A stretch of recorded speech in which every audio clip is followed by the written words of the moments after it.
you're listening. I just don't care. Look, if you're 300 pounds, then you are a monster, and I don't want you to talk. Welcome back to This Is a Work. My name is David Hensley. I'm the owner and creative director of Long Walk Productions, and I am here tonight to introduce your host, David Doggz. Hey. Thank you very much, David Hensley, and welcome to another edition of This Is a Work. I am your host, David Doggz Hayes, and with me as always here at Kayfabe Outpost 1, my tag team partner, Chris, the Fashion Plate Barnes. How are you, brother? Well, they'll let anybody in here, won't they? Yeah, I'll tell you what. So, AEW Double or Nothing. Controversy. Man, what do you mean? I haven't heard anything. We've got issues with MJF.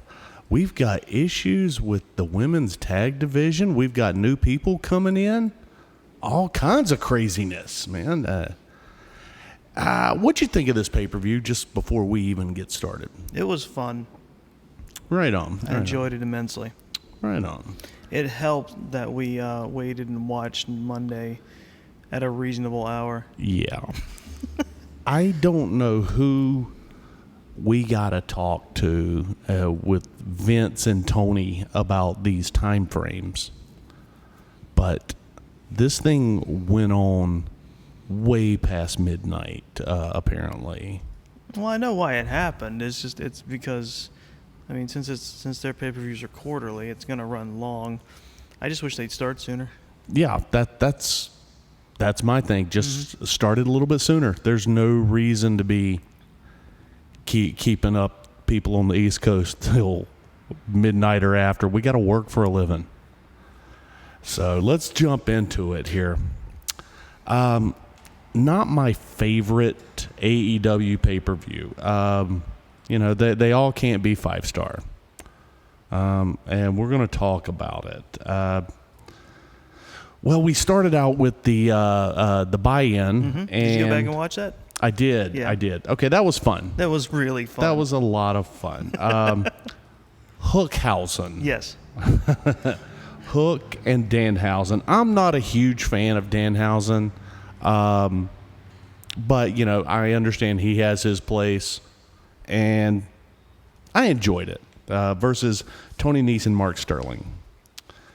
So Danhausen spent the early part of this match in the ring, just getting pummeled. Well, this is momentous for him being in ring because he's not quite done yet, but months ago he broke his pelvis. Really? At a show, yeah, right. He had broken his pelvis like right before he had been signed and been rehabbing. That's why he wasn't in the ring at all, just showing up. Mm-hmm.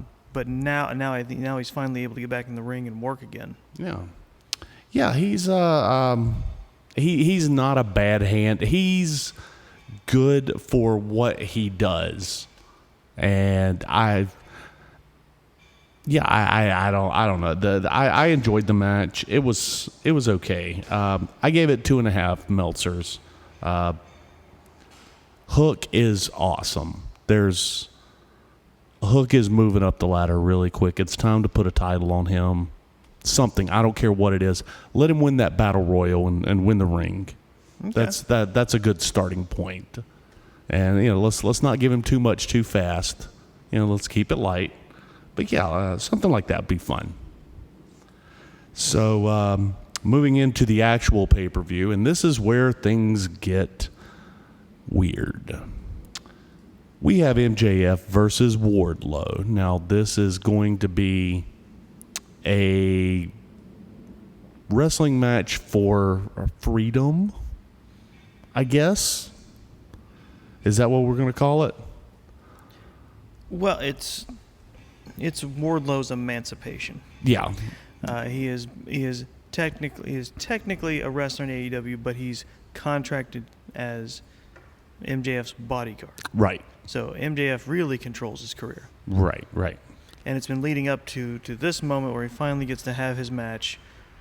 And if he wins, he gets to, he gets to be part of the roster. Right. So things got so weird with this. It was almost, there's been some controversy with MJF. Right. And it started subtle, and that's what makes me think this is a work. I think it is. It is overall. It started maybe month and a half ago when he was doing an interview and just casually brought up the fact that his contract's going to be up in a couple of years. And the next logical step for him would be WWE. And, and then he unclear if he's working or not, and that's what makes MJF so damn good. He even brought it up. He's like, well, I think there's a lot of great things happening in WWE. I think Roman Reigns is a tremendous talent. I would love to wrestle him and take his title. I think NXT's got a lot of promising things. Like, what was it last week? They had the makeout contest. I thought that was tremendous. And just the way he puts it over, you can't really tell what he's doing. And well, then we goes forward, and he says something about it on another podcast. And then he goes to a fan fest and is really talking about wanting to leave AEW and go to WWE. Mm-hmm. And then we come to the week of Double or Nothing, and he no-shows a fan meet and greet. It's a meet and greet. And just no-showed. Apparently, he wasn't answering his phone or any emails or any text or anything. And then he showed up. Again, this is all hearsay. It is my understanding that he showed up to the arena roughly 20 minutes before his match started. Mm-hmm.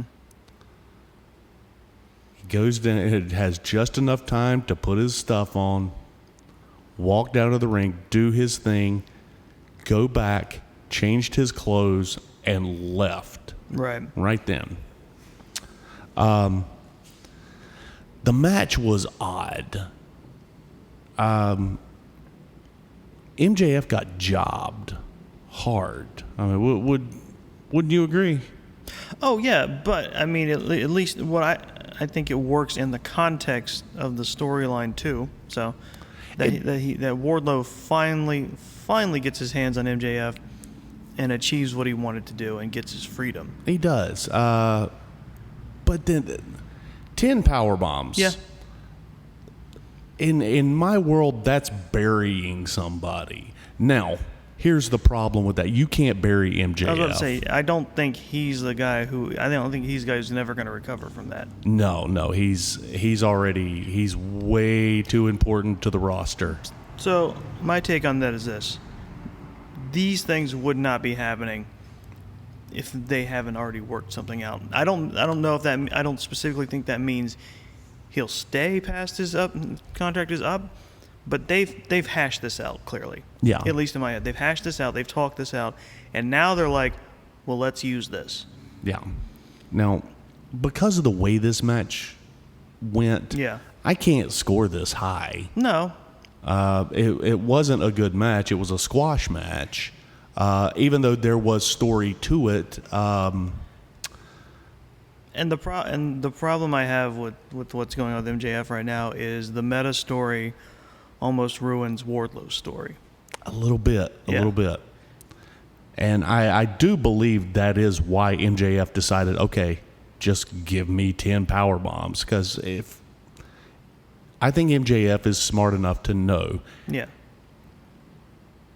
If I don't want you to give me 10 power bombs, you're not gonna. No, do it. It wouldn't have happened that way. Yeah. And see, that's what helps you realize this is part of it. Mm-hmm.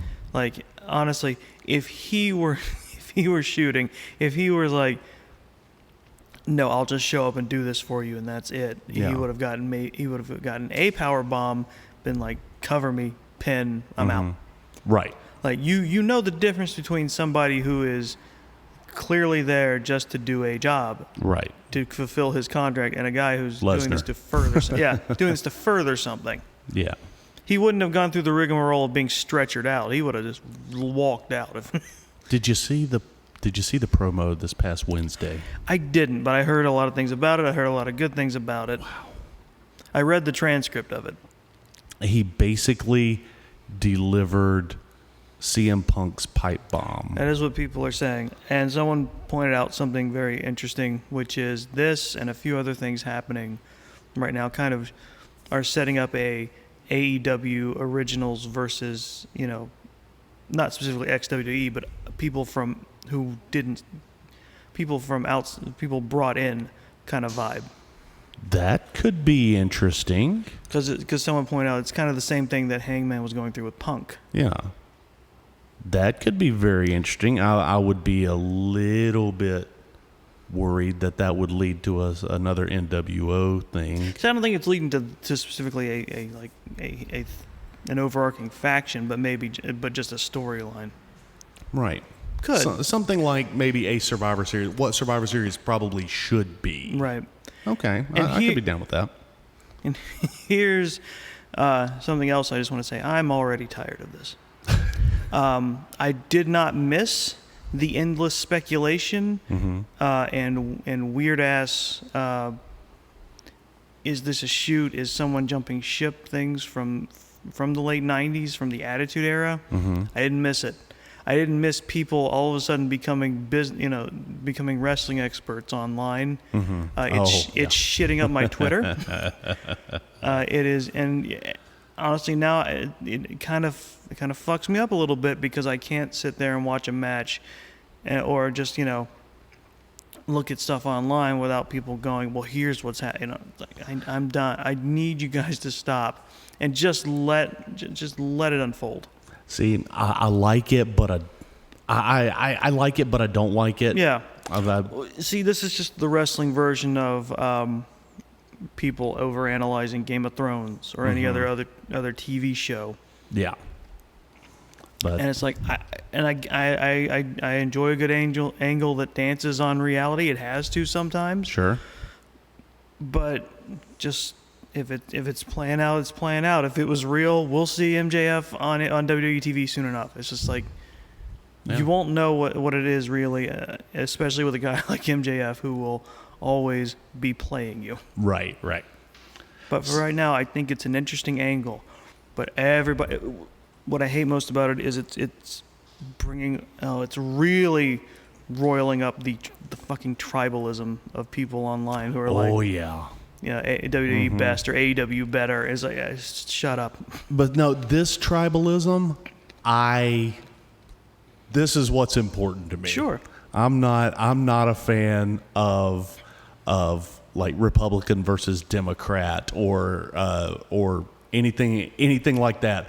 But I love WWE versus AEW or New Japan versus. And that's cool, and I like that too. And it's fine to have a preference, but what ruins it for me is when any sort of statement, like you cannot even like they cannot even give the ratings out for like how AEW shows did without someone in the comments either just going is like, see, they're dying. WWE's gonna win. It's like, oh god damn it, just shut up. Yeah, that's the thing. That's marks are gonna happen, right? And that's fine. That's we'll see them at the gimmick table buying merch. It's just like it's like I kind of hate that word, but there are just some people I read comments from online or I hear him say something like, you fucking mark. Yeah, and don't get me wrong, I consider myself a mark. Sure, but there's. If you look at the Spanish language, there's several ways to say several things. To say the same thing, it's going to have a different connotation the way you say it. Same thing with mark. As I consider myself a mark because I am a fan. Yeah. And then you would say, well, would you pay money to see MJF get his ass kicked? Fucking A, I would. Well, then you're a mark. And I was like, yeah, absolutely. And then there's the internet mark.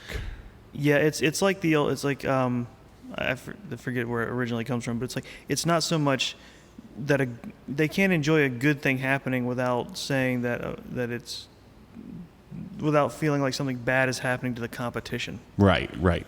And don't get me wrong.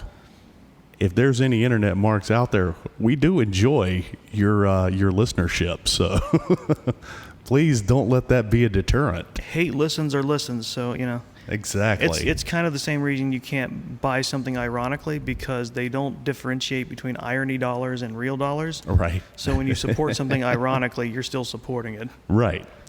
Okay, so I gave this match 2 Meltzers. That's fine. Honestly, it's not something that should be graded all that high, because Right. the whole bit of it from start to finish is storyline. It's like it's the storyline of Wardlow finally getting out from under MJF, and then there's the meta storyline of MJF fighting AEW. Yeah. So now let's move into something worse than that. I'm going to catch some heat from my comments on this one. So just That depends buckle in. which match is this? This is the Young Bucks versus the Hardleys.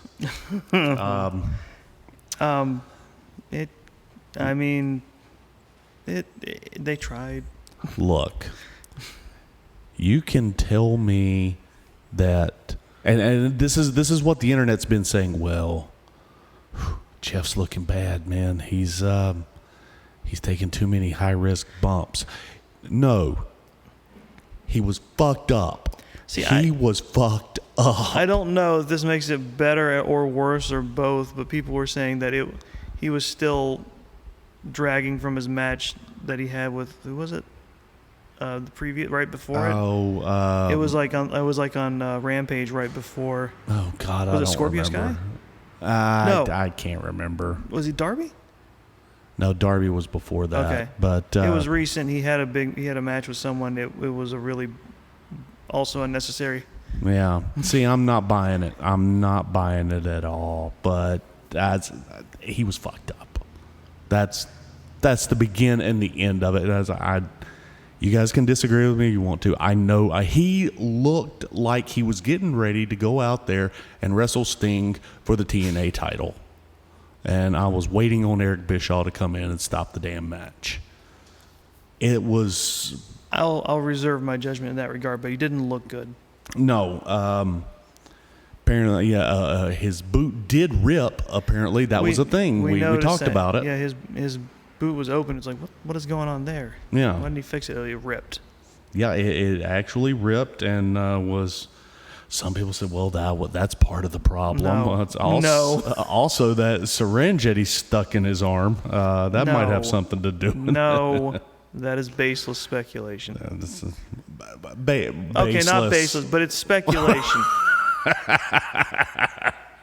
Come on now. It's speculation. It is speculation. Allegedly. Don't get me canceled, Doggz. No. Well, no, you should think about him getting you sued. Well, don't get me sued either, motherfucker. You know what? But here's the thing. I will hash this out with Jeff personally. Whatever's going on there is just Jeff. I mean, but overall, the Hardys were struggling. The Hardys were. They were trying, but they were struggling. Yeah, they're too old to be doing what they're doing. Matt looked a little bit slow. Yeah. But Matt's been looking slow since he got to AEW. Right, but he had eased off of the Hardy Boys style. Truth. But with Jeff there, he's trying to go back to it, and that's not a good idea. No. Lot of botches. Yeah. That whisper in the wind spot was... No, there was nothing good here. And granted, the Young Bucks, I'm not huge fans of, but I gotta think that they had to be disappointed. It's like, we're about to wrestle our heroes. You gotta believe that they were watching the Hardys when they were growing up as kids, and I was like, that's what we want to do. Well, that's very possible considering the fact that I looked up on Wikipedia how old the Bucks are. Yeah. Matt Jackson is 37. Nick Jackson is 32. Yeah.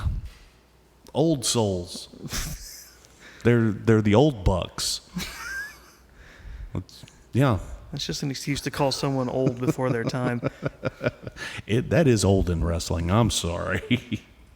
Yeah, there was nothing really good about this match. It was choppy. There was botchy. It was way too loose. And, well, the Hardys win, and people were very much aware that this was a shit match. Well, not the people who had their nostalgia goggles firmly in place, but... Well, sure, there's a couple of those out there, but... there's more than you think. Yeah. I did not like this match at all. I gave it 1.5 Meltzers, and that's all 1.5 of that goes to Matt. And Which one? Hardy. Yeah. Yeah. I will say something good about the Young Bucks. Sure. They are athletic without looking athletic. Yes. That's all I can say. They don't know how to build a match. I mean, considering what they were working with, I think they did good. But Sure. they did that thing again that I hate, which is I forget which Buck did it, but they took a finisher from Matt Hardy. Mm-hmm. They took his twist of fate, and then, I mean, a spot like that, you protect a finisher by having someone break the pin. Right. They just kicked out of it. Yeah. And stuff like that just kind of ruins a match. I'm with you. I hate that. It's but I guess I'm okay with it, and I'm coming around to it because, well, that's just where we are now. It's happening. Of course, in that match, I guess I could kind of believe it more. Truth. So yeah, 1.5 Meltzers for this one. Moving in. Did you enjoy Jeff's little bit after the match where he ran to the crowd and then ran back to the ring? Like, haha, I didn't really do it this time? Yeah, I wasn't even gonna. That's what I'm here for. Comment on such things. I don't want Jeff here anymore. I don't want, not on the earth, just I don't want him in wrestling anymore. Well, Matt does, so however long that's going to take to wrap up. I'm not a huge fan of Matt being around either. I know. I mean, yeah, if it had to be, if they said, hey, Doggz, you got a choice. I can get rid of the Young Bucks or I can get rid of the Hardys. Hardys hands down. Sure. Yeah, well, somebody can beat some sense into the Bucks. No, there's no shame in stopping now with all they've done. There really isn't. I guess you're right, and there is an audience for it. Yeah. That I am not a part of. Sure, but they have accomplished a lot. Yeah, you're right. And they can stop now. Yeah. Moving into our next match, this is the TBS Championship with champion Jade Cargill. Cargill. God damn it. versus Anna Jay. I wanted to like this more than I did. This is the. I mean, I was angry. The Hardys had the excuse of just they're getting older and they can't really go as much as they could. There was so much botching in this match. This is what I wrote down for my notes. Bad, choppy, embarrassing. Where is Tony Khan? Why hasn't he fired them? What are they doing? And for my last note, how do you botch a scorpion deathlock? Oh, that becomes a running theme. Yes, it does, and we'll talk about that. So they try. She tried to put on a scorpion deathlock, and she couldn't stand up with him, so she brought it down to her knees. That was the weirdest thing, because, Well, when it's the sharpshooter and Bret Hart does it, he can do it. He does it high and he does it low. He does a low version that, you know, it's Where like he's squatting. he's squatting, Yeah. and he's usually he does it to make it look like, oh, this is not only is it locked in, he's making it extra painful. Yeah. This is a tense Stretching moment. him. It's what he did to Austin when they did the double turn. Yeah. You know, Austin passes out and stuff like that. Well, it looks cool when you're actually able to hold the legs up. Yeah. The legs were firmly on the mat when they did it. And so were her knees. Yes, This wasn't a scorpion deathlock. it wasn't anything. It was. If I had to put a name on what that was, it was an inverted reverse paradox of an Indian deathlock. Watching you try to find the words to describe it. I mean, the real name for it is garbage, but and they did it twice, They did it twice. and I was getting mad about In it. this match, there's other matches. Oh yeah. Now towards the go home on this, we have Mark Sterling making his way down to the ring, slides in a crutch.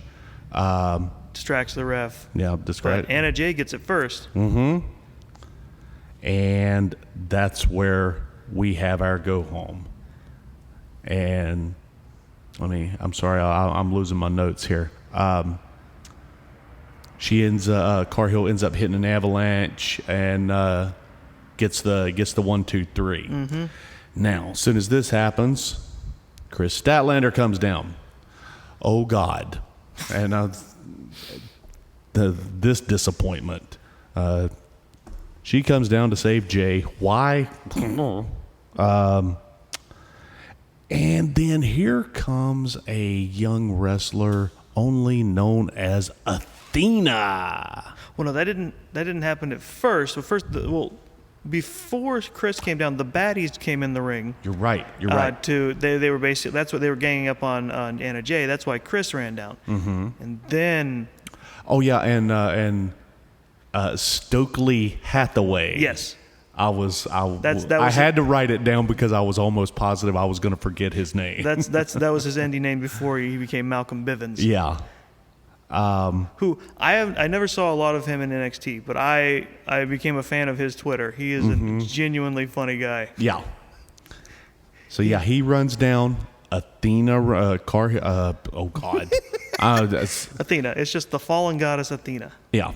Athena runs down, and they all stand in the ring, and I think they're about to square off. They're gonna clean house and blah blah blah. No, they just took. Well, Stokely gets in between them and gets him out. Yeah. Yeah, and they take 3 steps back and they powder. So it is what it is. I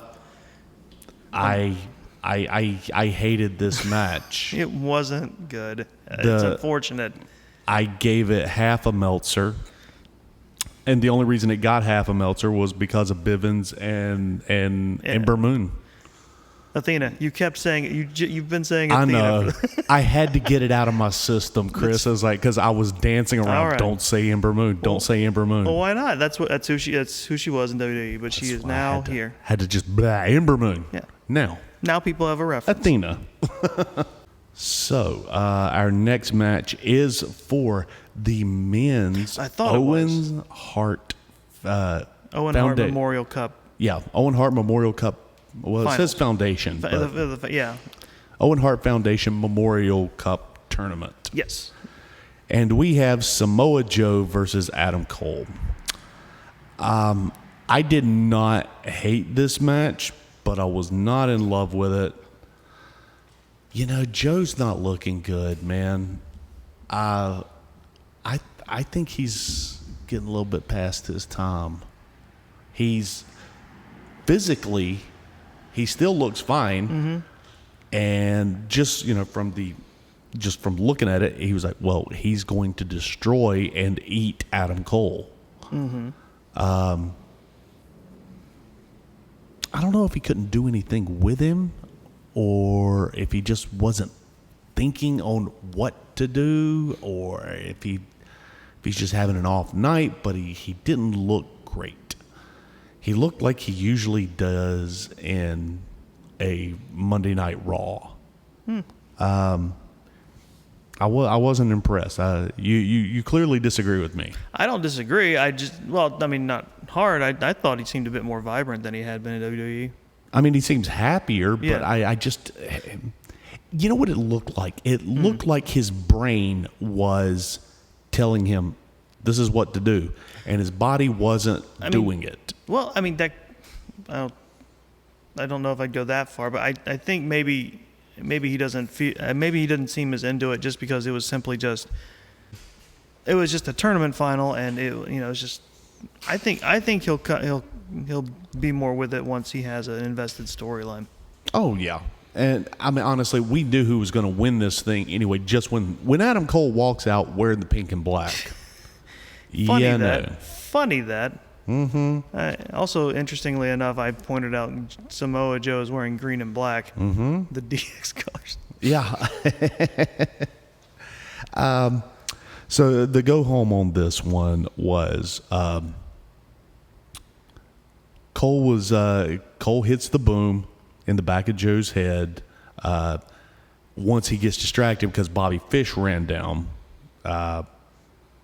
and he gets the 1, 2, 3. It was fine.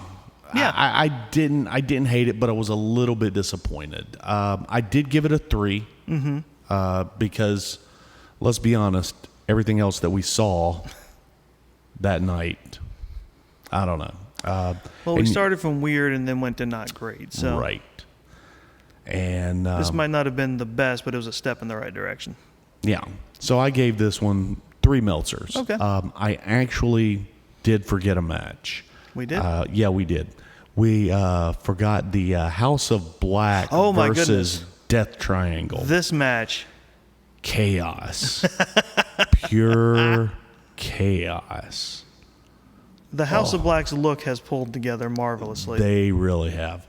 This thing started out with some back and forth, and it's just, it's crazy. It is absolutely nuts. Buddy Matthews looks awesome. This is the one time, if he's going to be in the House of Black, and God damn it, I hate to agree with Pritchard on this. Maybe we need to get rid of the Buddy if he's going to be in the House of Black and wear the creepy makeup. No, I like it. I don't. Maybe he shouldn't be called. No, Buddy. no. It was just. It made me laugh quietly myself every time. I was just like watching them heal it up, and it's like, that's Buddy. That's my buddy. It's House of Buddy. He looked fantastic. He did. They all did. Oh man. The only person that I got a little bit of nitpicking with is Brody King.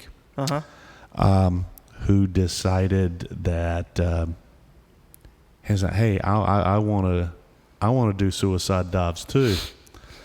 So he did. He did it. And thank God they caught him. The back of his neck hit the apron. That's what happened. They did catch him, but regardless, that man almost died. Mm-hmm.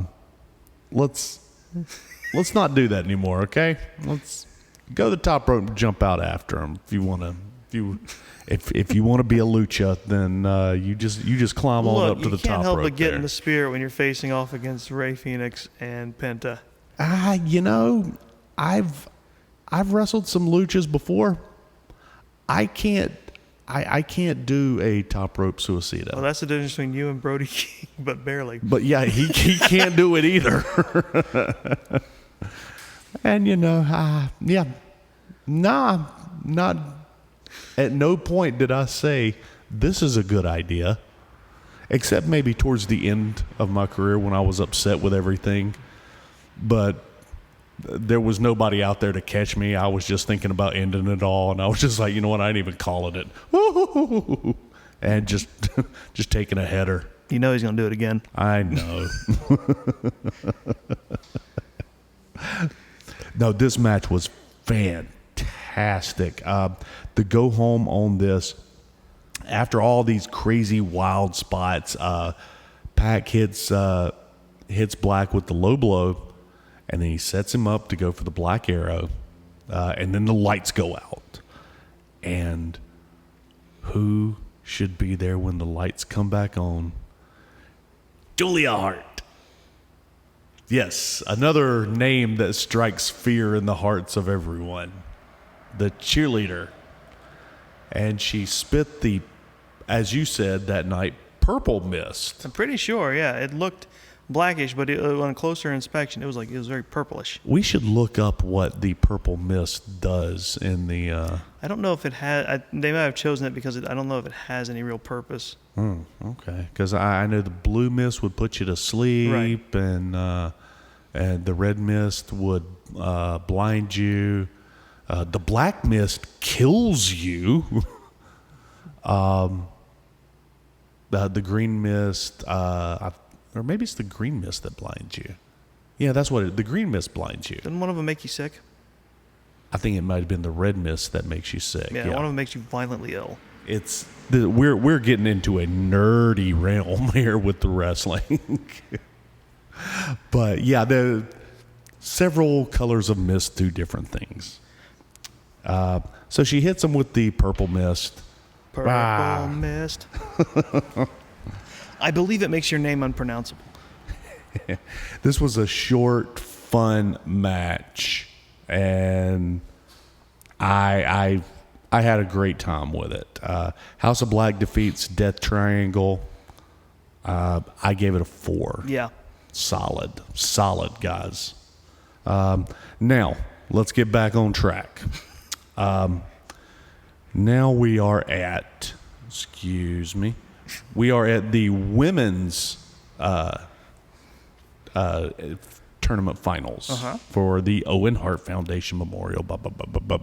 You got almost all the way through it, and then you just... sometimes you just got to give up with things. And hear that, kids? Yeah, can't win, don't try. There you go. The more you know. Britt Baker versus Ruby Soho. Again, no spoilers, but Britt Baker came out in pink and black. Mm-hmm. And Ruby Soho came out in green and black. So this is weird. But Ruby Soho comes out with Rancid playing live. Yes. And Britt comes out to the lead singer of Fozzy. No, lead guitarist. Whatever. Doesn't matter. Are you saying Jericho sang her in? Well, he should have. It would have been better. We would have had something else to talk about. The lead guitarist of Fozzy comes out noodles on a guitar, and then... Yeah. Not a fan of that. No. It's not working. However, Rancid, they've got a little bit older, but that kicked ass. It did, and I love the fact that the lead singer for Rancid was so ready to get into it that he just kept almost smashing into his bandmates. He did. Because they only had a small stage section for them. And honestly, I kept thinking to myself, I was like, just do Time Bomb.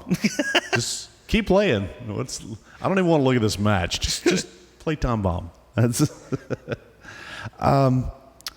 This match was fine. There was nothing spectacular about it. Little botchy. Again, every time I say anything good about Britt Baker, she does not show up.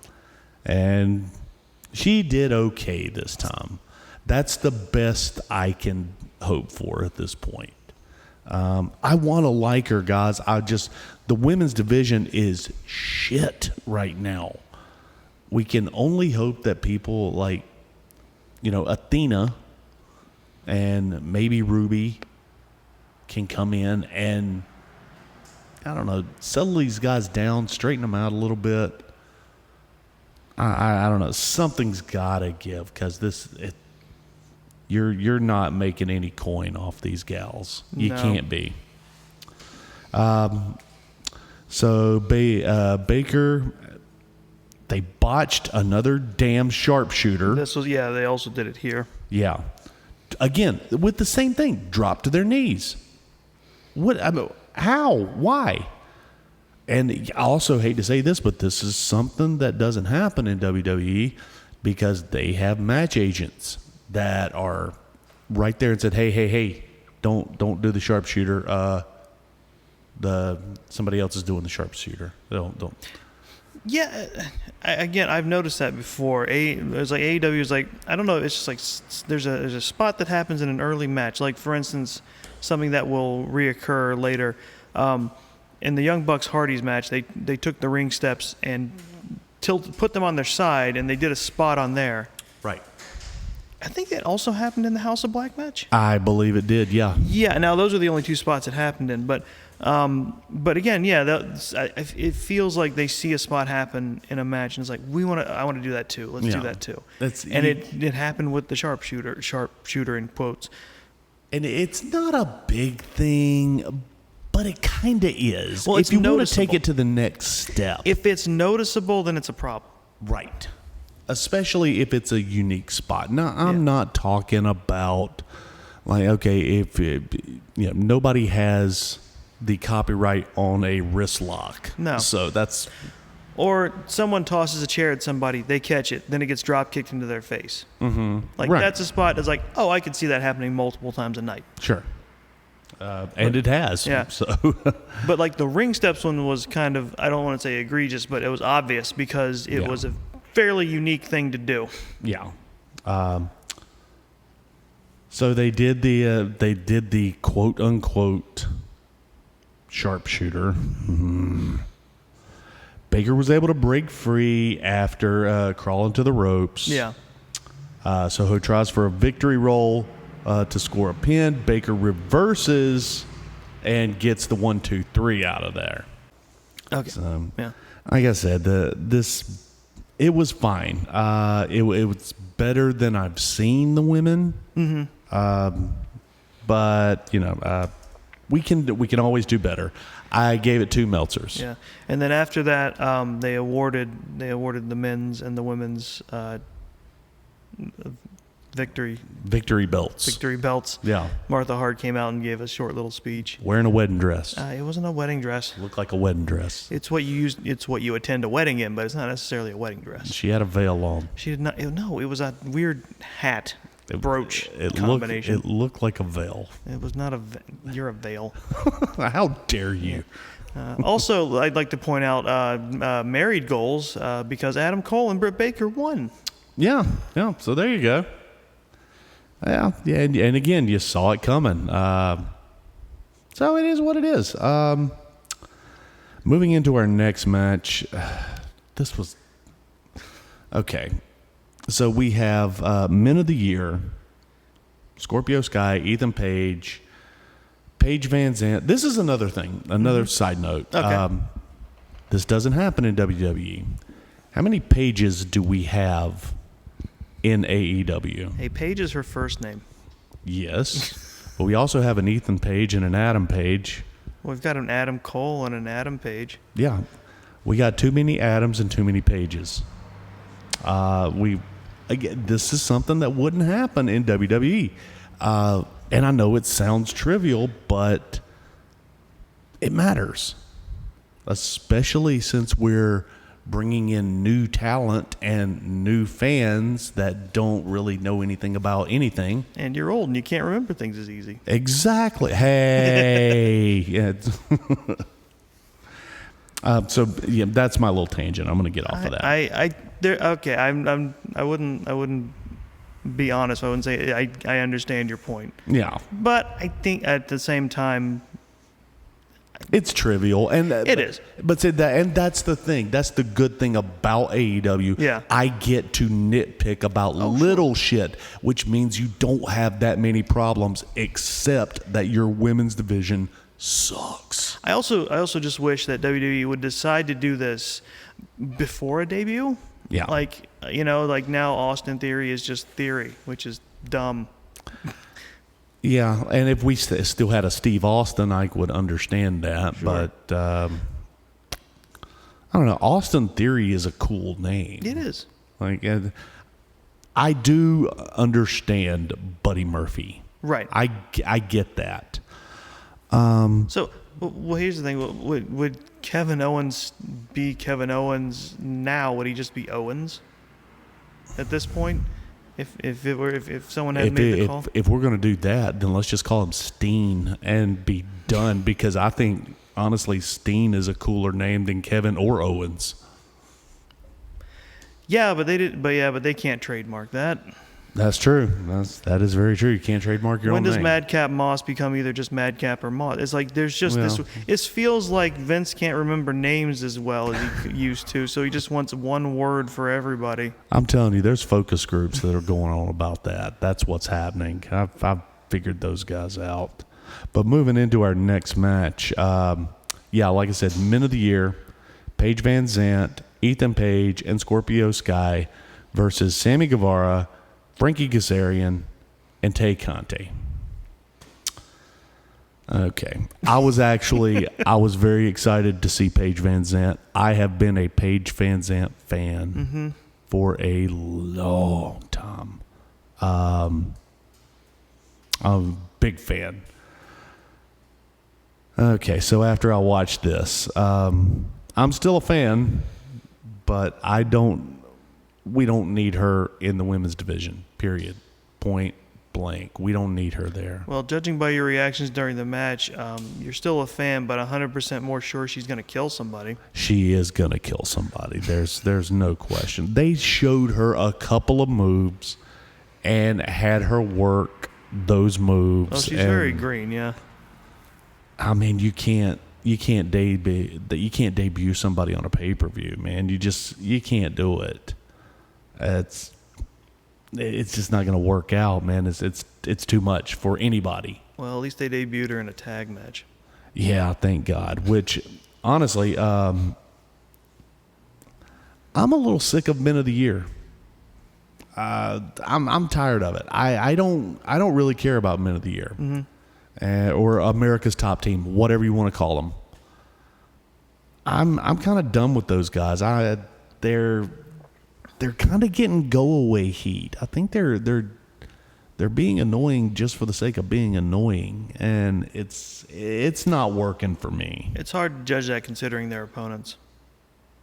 Well, that's true. That's another thing. Who's the face and who's the heel in this? In this particular match, America's Top Team was definitely meant to be the more favored. Right. Now, Frankie Kazarian, I have nothing bad to say. Fantastic. He worked very hard. Very hard. While Sammy and Tay were furiously making out in a corner. That sounds like a joke, but it's not. That happened. Made out 30% of the match. It wasn't. It was a fine match. It was okay, but it wasn't great. And like I said, I'm tired of Men of the Year. So there's the ladies just looked awful in there because Tay Conti, who is the experienced veteran for the ladies, well, that's your problem right there. Tay Conti is horrible, and she's going to be leading Paige Van Zant, who is greener than goose shit. You know what happened. This was embarrassing. So to go home on this, Guevara accidentally super kicks Tay Conti, leading Scorpio to hit the cutter on Kazarian for the win. It was fine for what it was. Nothing great. So Scorpio, Ethan Page, and Paige Van Zant defeated Kazarian, Guevara, and Conti. And then also Frankie Kazarian ends up walking out on them. Oh yeah. Towards that match anyway. So I gave this match 2 Meltzers. What are your thoughts on this? I thought it was fine for what it was. Yeah. I mean, it clearly wasn't meant to be like a very serious rivalry, and yeah, I mean, some of the spots in the match were pretty fun, especially when Kazarian couldn't get a tag out because Sammy was too busy flirting with Tay on the floor. Right.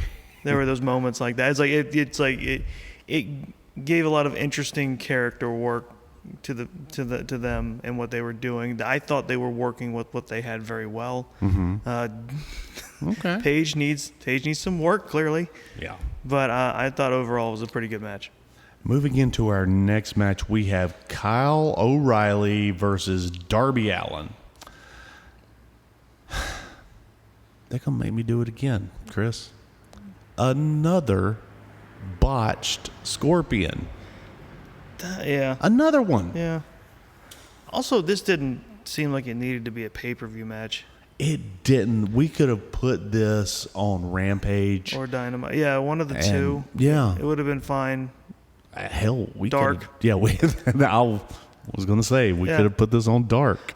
Because it's clearly just building a feud, because it's the whole point is O'Reilly hurt Sting's ankle, and Darby is having a match as revenge.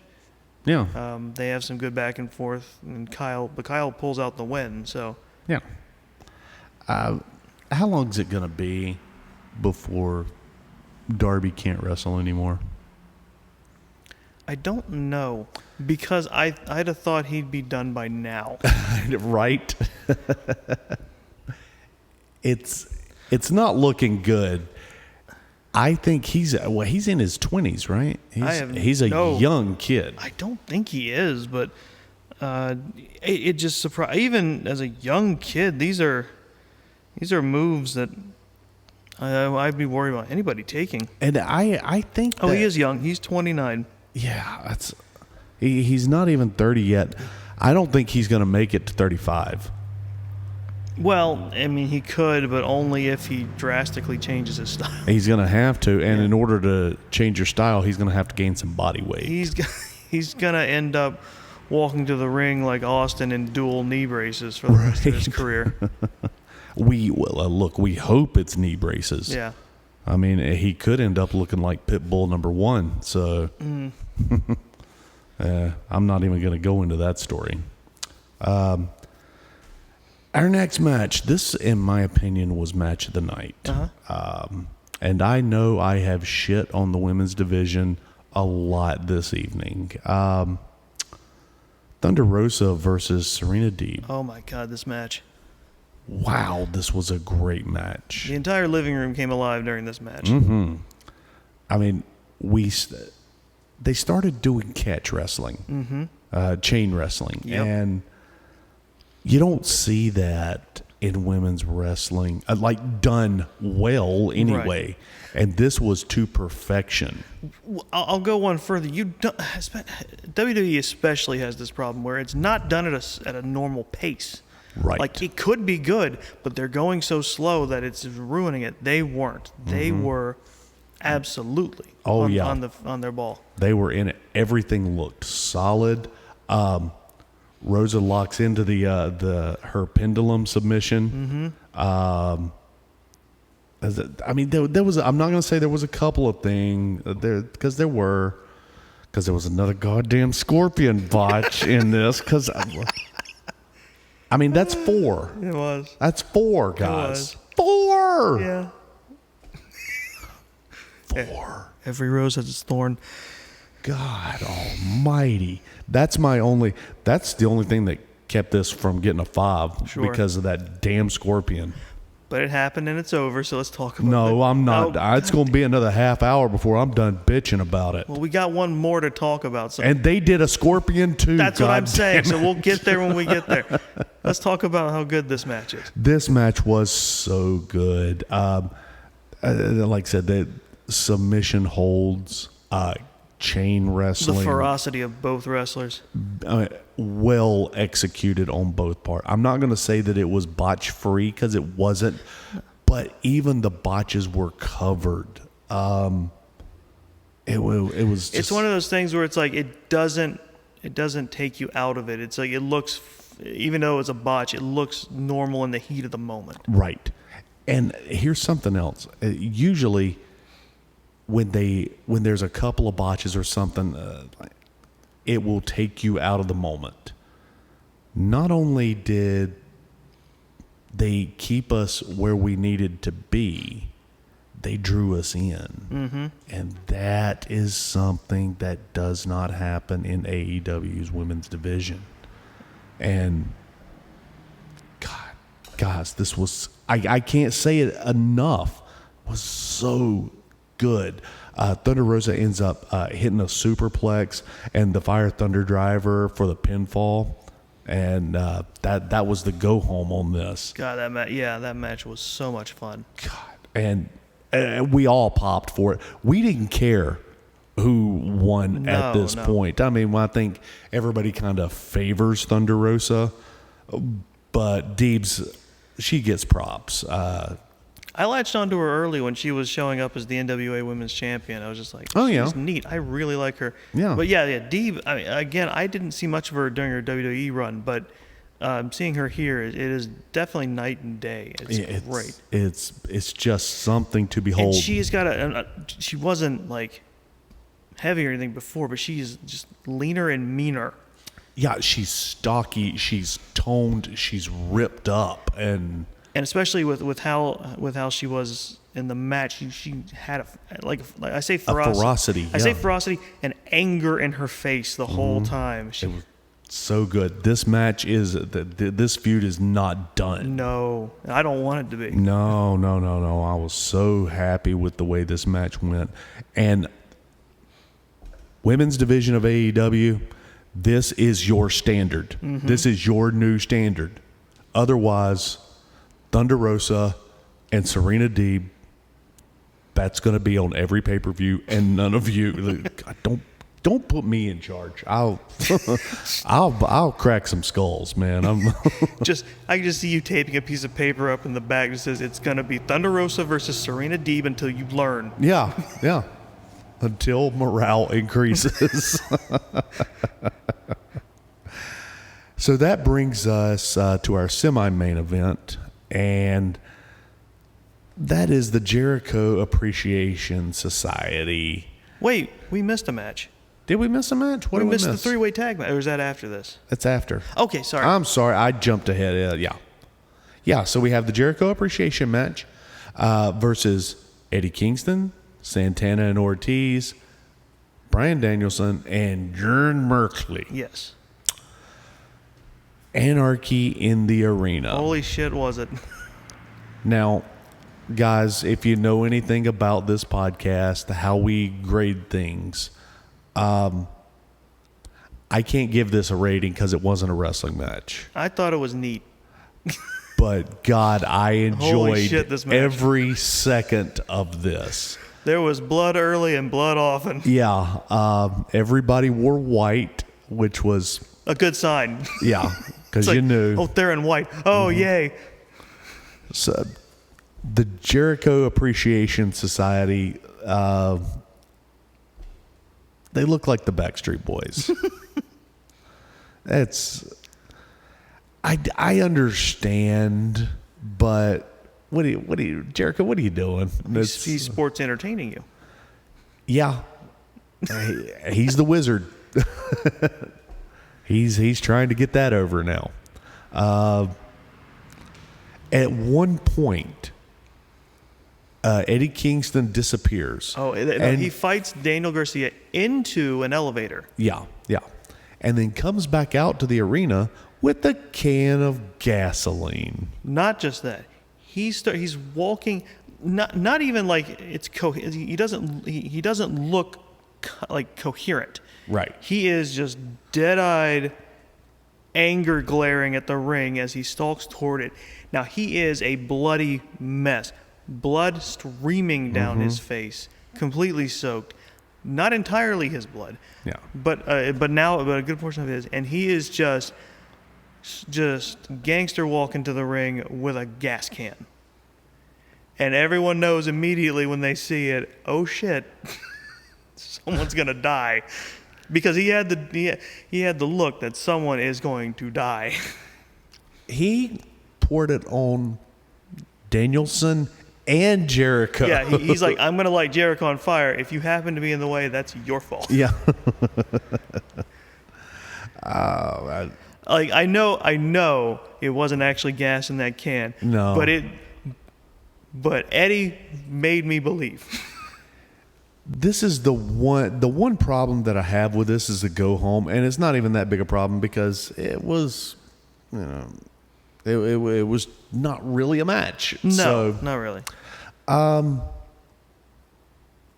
Danielson passes out. Yes.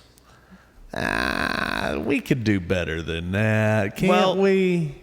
Well, the precedent there is not only had he been fighting a match, but when Eddie goes to pour the gas, Bryan has to fight Eddie to keep him from lighting it. Yes, he does. Bryan has to stop focusing on the JAS because Eddie Kingston's going to try and kill somebody. Yeah. Also, if they are smart, they are going to get the best, most high-def still of Eddie Kingston walking to the ring with that gas can. And they are going to blow it up into a poster or a shirt or everything because I want that. I want that on a poster. And make it like GTA 5. Oh, it looked like it already. People immediately photoshopped him onto like a GTA background. It was amazing. It was like I have saved a copy of that picture and I keep looking at it. I was like, I want this as a poster. I want this on something. Oh, without question. It was a lot of fun. That was a great match, and that moment is iconic to me. Yeah. Immediately iconic.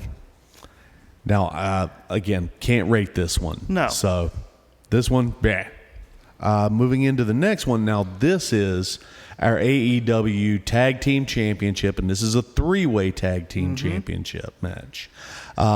This is Jurassic Express versus Team Taz versus Keith Lee and Swerve Strickland. Swerve in our glory. Yeah, that's what they called him, right? Yep, that's what they put on the Chiron.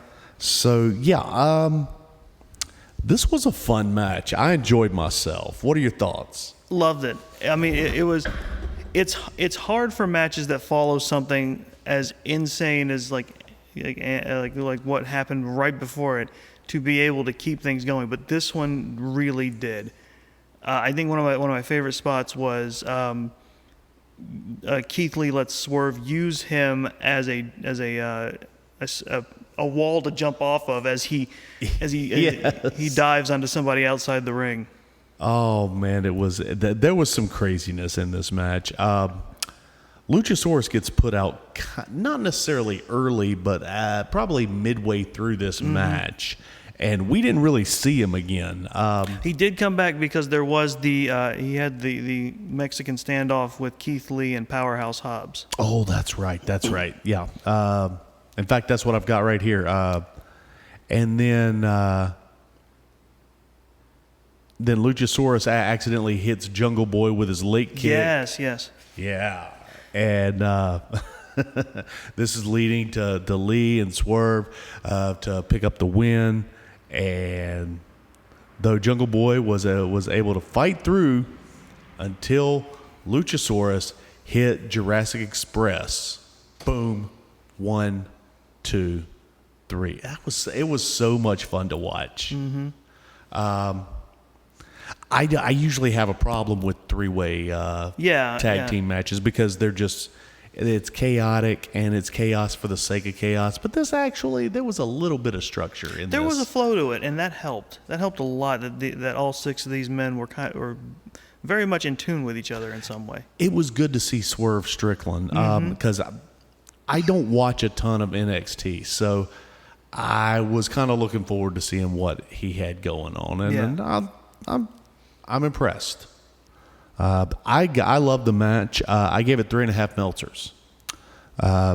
Now we are at our main event of the evening. Another page. Hangman Adam Page, our champion, versus CM Punk. Now, this was a good match, but at this point, you're wary on the audience because it's late. And I'm not just talking about us because we're old, we need our sleep. I'm talking about the people in the arena.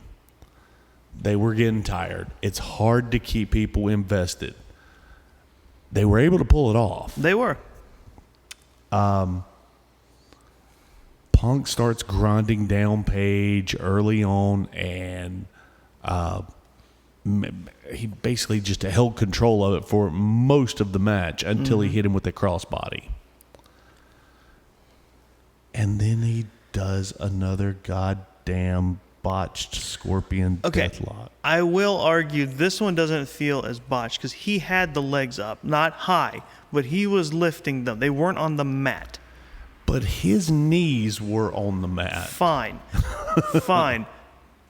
But at the point he was doing it, I mean, fine. I'm not really defending it.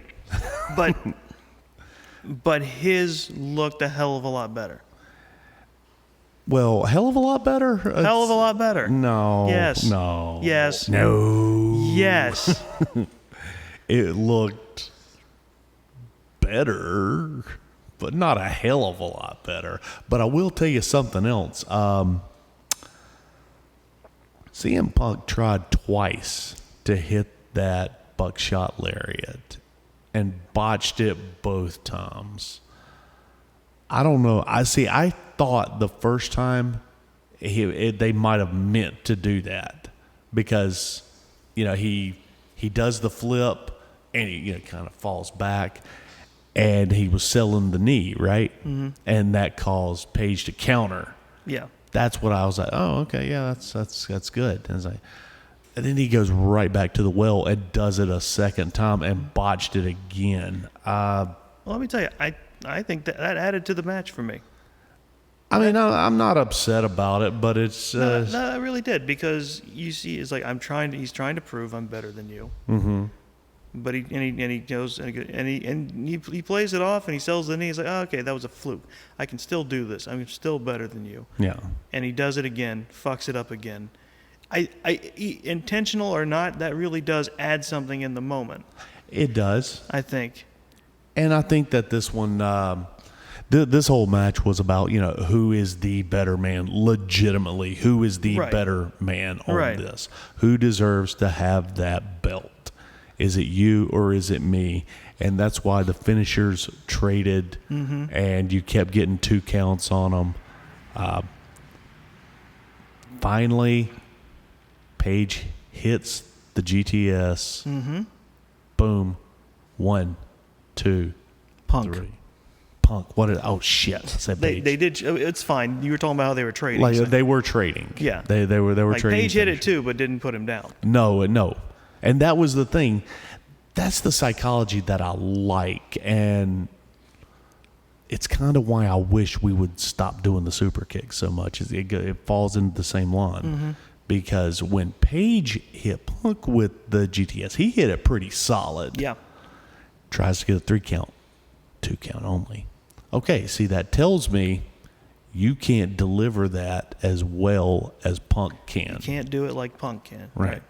Same thing with the super kick. If everybody's throwing 30 super kicks a night and Shawn Michaels throws 1, or Gentleman Chris Adams back in the day threw 1, then you guys just don't know how to throw a super kick. That's the problem. You guys don't know how to kick. But anyway, that's my psychology lesson in wrestling. I fully subscribe to that too. Anyone can hit X move, but when so-and-so hits it, you're done. Right. This was again, solid match. People were getting tired, but they stayed with it all the way through, and we had the title change on this one. In fairness, at this point, people going to these pay-per-views should know what they're going into. You're right. I understand. Yeah, it's going to be a marathon. Because I went to a showing with our friends Robert and Gina. Oh yeah. And but that was a regular show. But then on top of that, they taped like all their shows in a row.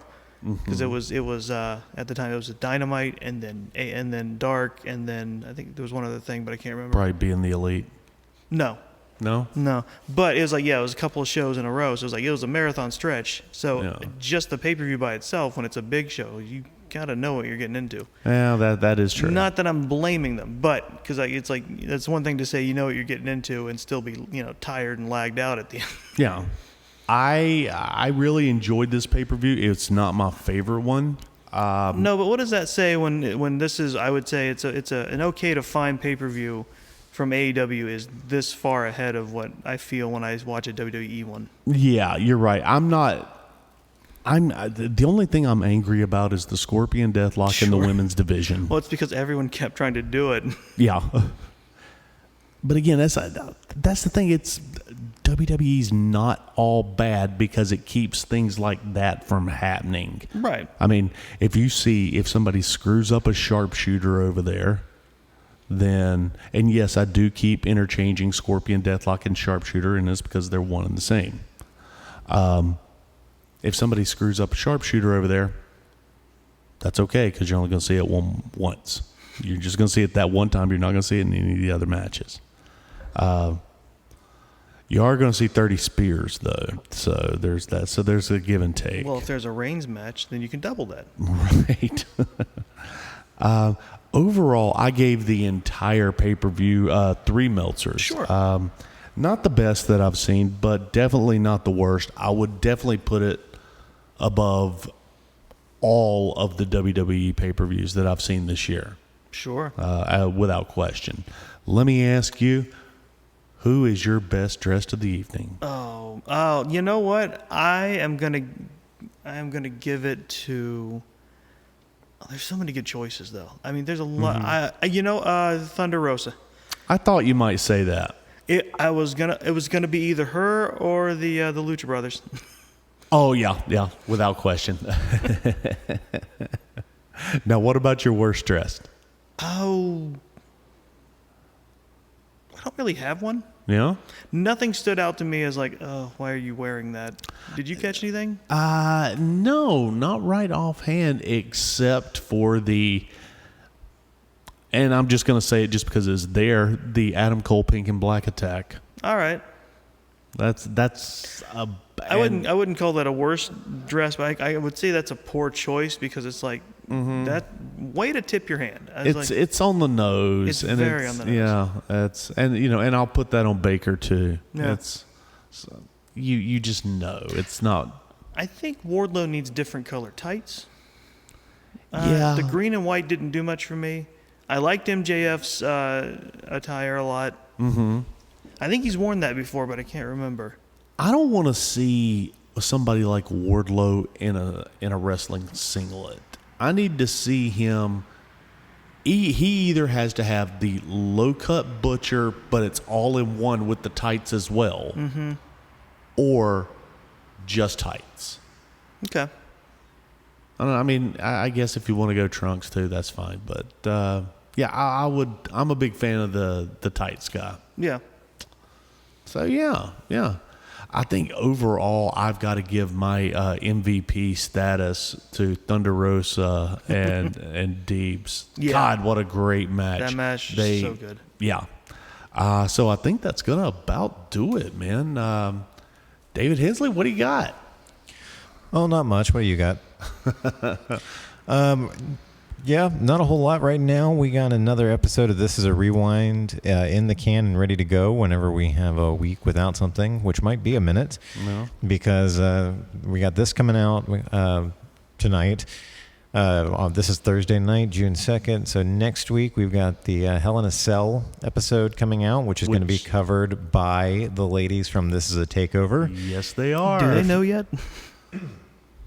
I told them. I didn't say anything about Hell in a Cell, but I told them the last time. I was like, yeah, y'all got the next one. Surprise them on Sunday. Yeah. Yep. So have we made that announcement yet about the way? We have not. Yep. So listeners, basically what's going to happen is since NXT kind of isn't the same brand it was anymore that when from the time that Shelby and Gina started the podcast to now, the ladies at This Is a Takeover are going to be splitting the pay-per-view duties with the gentlemen here at This Is a Work. So you guys will be covering the Big Four and the AEW pay-per-views, while the ladies at This Is a Takeover will be covering the other pay-per-views. I don't want to say lesser pay-per-views, but here we are.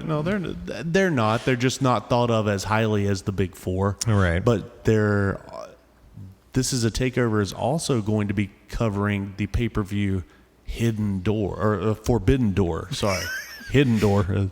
Forbidden, hidden, same thing. Yeah. And then, so I think in 2 weeks, that means we're going to be covering Chris's next Perfect 10 pick on Long Walk Talks. I don't know how I feel about that, considering how the first one went. But Oh, how could anyone argue about your second Perfect 10 pick? You know, surprised. you guys built that up, and when I listened to it, I was like, okay, there's a little disagreement. It's not that bad. It's okay. We should have left the mics running for the discussion that happened afterwards. I can But only anyway, imagine. So yeah, that's what we got this week. This is a work. Next week, this is a takeover. Then Long Walk Talks, and at some point in all that, I will release episode 3 of This is a Rewind. Right on. We are looking forward to it. Well, Doggz, if people want to reach out to you online or follow you online, where can they do that at? Well, they can get me at #2_DOGGZ at TikTok. They can get me at Immortal2Doggz on Twitter. And they can get me at This Is a Work Podcast on Instagram. Very nice. Chris, what about you? Well, if they want to find me, they have to brave the waters of Twitter and at Chris the OK. All right. And if you want to follow me personally online, you can do that on Instagram at DBHensley. If you want to keep up with Long Walk Productions, you can visit us online at longwalk.us or search for Long Walk Productions and Long Walk Podcasts on Facebook. To see more of our original work or hear past episodes that are no longer streaming, you can follow the YouTube links in the show notes. Thank you for listening, and if you enjoy this show or any of the shows on the Long Walk Podcast Network, please make sure to leave us a rating and a review on whatever platform you are listening on. And for David Hensley and Chris the Fashion Plate Barnes, this is David 2 Dogs Hayes saying, guys, if you got out of bed today, you had a job to go to, and somebody that cares about you when you get back home, folks, this match is over, and you just won via pinfall. Thank you for listening to This Is a Work. Is now a bad time to renegotiate my contract?